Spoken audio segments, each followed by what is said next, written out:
Hi everyone, my name is Matt Aquilina with Nexus Baseball, and this is Safe Baseball, where I quickly cover your questions about injury prevention when training for baseball. Throwing an object overhand is an entirely natural motion. Whether a caveman throwing rocks to hunt, or a child throwing a snowball, the first instinct is to stretch the object back behind the shoulder and let it fly.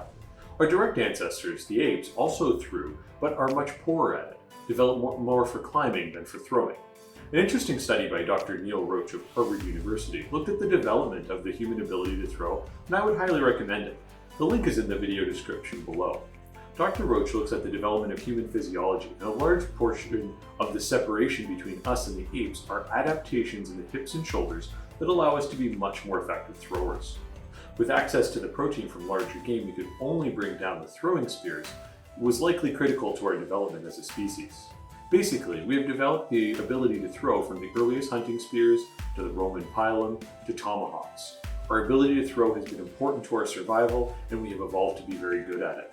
The study places the likely blame for pitching injuries on the volume of throwing that now occurs in the average game, such as 100 pitches or more for a starter. Although I believe this is an element of some injuries, humans have shown the ability to develop high levels of repetitive endurance beyond what would be capable for the everyday person. In fact, it is kind of the focus of athletics as a whole. Additionally, although shoulder injuries were much more prevalent in the past in baseball, elbow injuries were not, even with much higher workloads. The one area where throwing the baseball in particular might be considered a bit unnatural is the exceptionally low weight of the object in the baseball.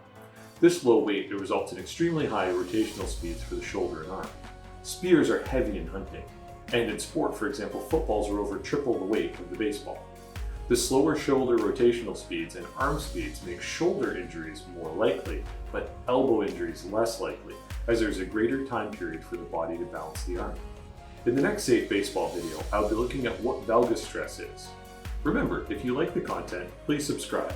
See you next time at Nexus Baseball.